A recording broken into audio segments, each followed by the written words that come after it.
anytime you do anything wrong, and I put up posters in the house for like mistakes are fine, learn shit. This is not the same thing. You've been tested for everything under the sun. You've gone to PT, OT, everything since you could walk. These are decisions that you make.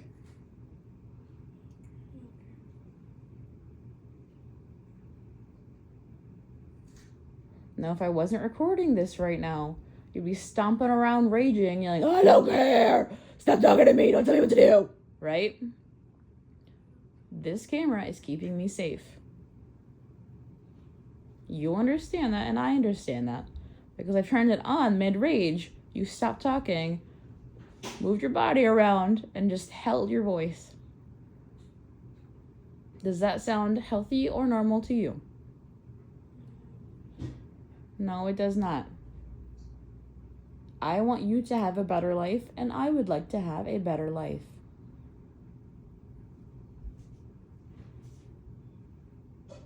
It is not like you've ever gone without since I've known you. You've had the services, you've had therapy. Dr. Shalini Varma said not to give you ADHD medication. She doesn't believe you have that. She said it'll make you rage worse.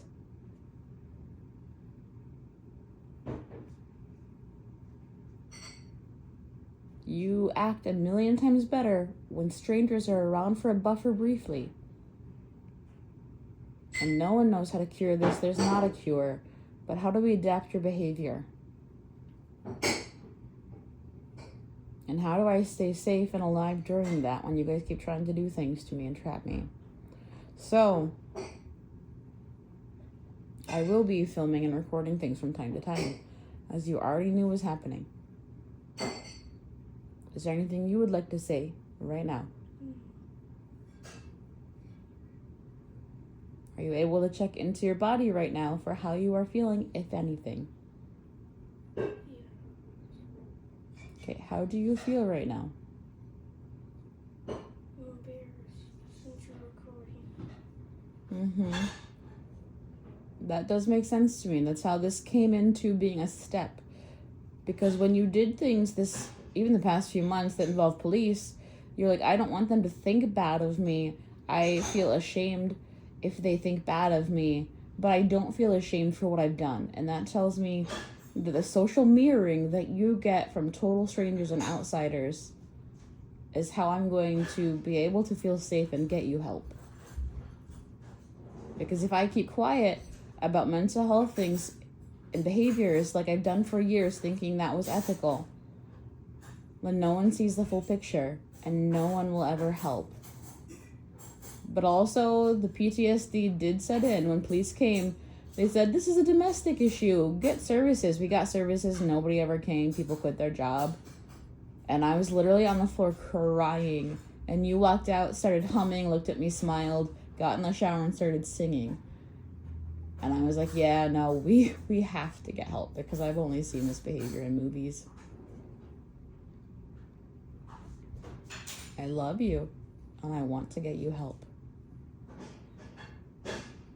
And I've been doing this too long and seen too many of the mental health workers along the way not be quite right in the head anymore.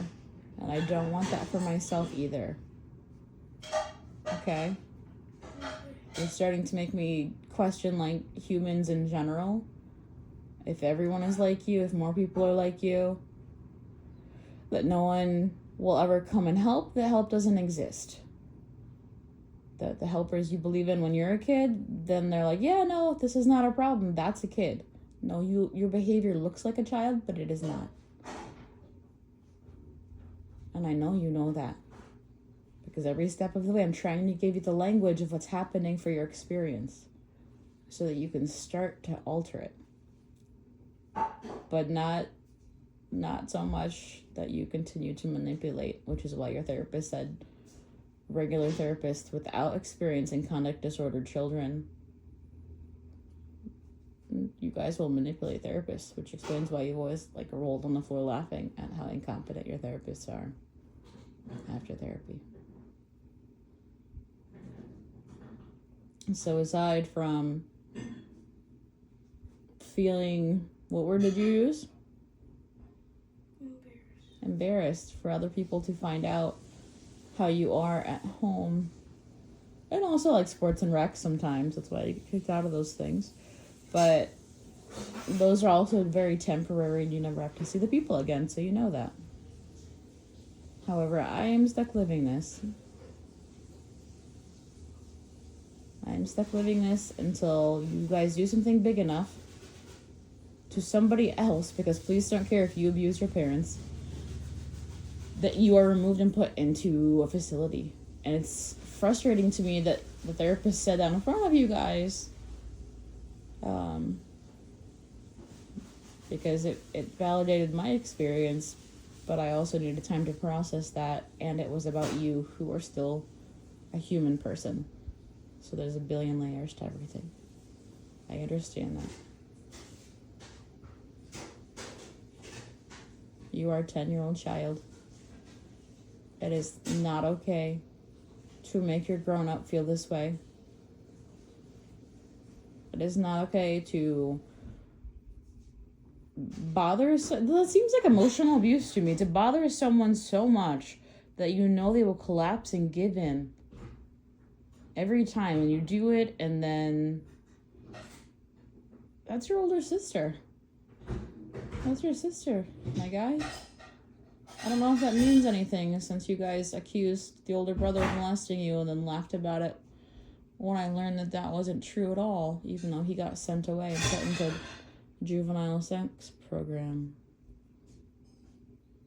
So I don't know if saying she's your sister actually matters to you, but we can't treat people like this.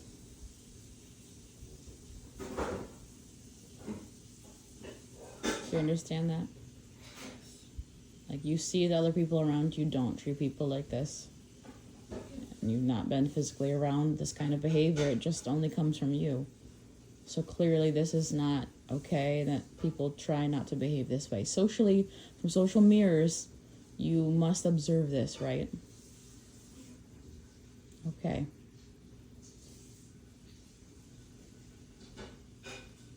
Is there anything you would like to discuss right now?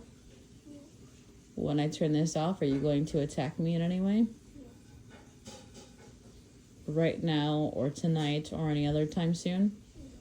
Relative to this recording?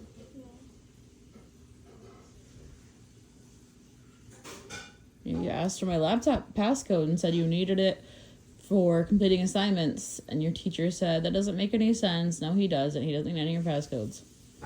The same way I'm going to change my phone passcode. I know you guys are always lurking over what I do, or if it's me putting a passcode into my bedroom door for safety from you guys, always at an angle from me somehow, trying to see it.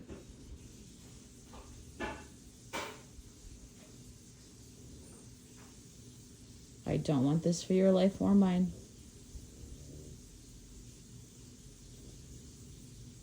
I want you to be a successful grown-up one day. And not stalk women, not belittle women, not scare women, not exhaust women. Or men, if that's your thing. I'm not going to judge. But we can't do this stuff to people. And that's before we address the animals that you didn't want to talk about when you were a kid. And how you didn't know how they died, they were just in your arms. There's a lot of things we haven't got to in your brain yet. Because we're always reverting back to how many heavy things there are in the moment. But I move the camera over here and your expressions change, or be rolling the eyes, or who knows what. So I think for now I'm going to keep this right here. I am too physically, emotionally, and mentally exhausted. Do you have anything to say? So I think you should start with apologizing to your sister, not for trying to manipulate her, but for actually manipulating someone older than you. Not a surprise, that's usually your go-to. So go apologize to her and mean it, and then you can come back and apologize to me for not listening.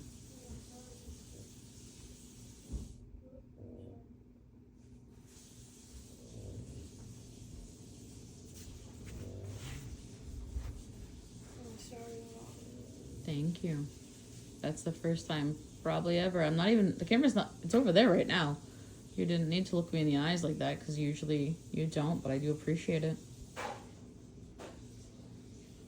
That is how I've been trying to teach you to apologize to people. We look at them, we stay calm, we say, I'm sorry, ideally for the thing we're sorry for. But normally you'd be like, big side eye, avoiding everything, sorry, and then you'd run off. That's what you do every time for your entire life. So that was a good apology. And I thank you for that. And we're going to keep working on these things together. Possibly a social community might have input on things that do exist, or psychologists, I don't know, that are entirely proficient with ASPD, because that's where this is headed, and that's why you were different as an infant. So, or I didn't know you as an infant, but young toddler. Okay, so, you behave. Lift the back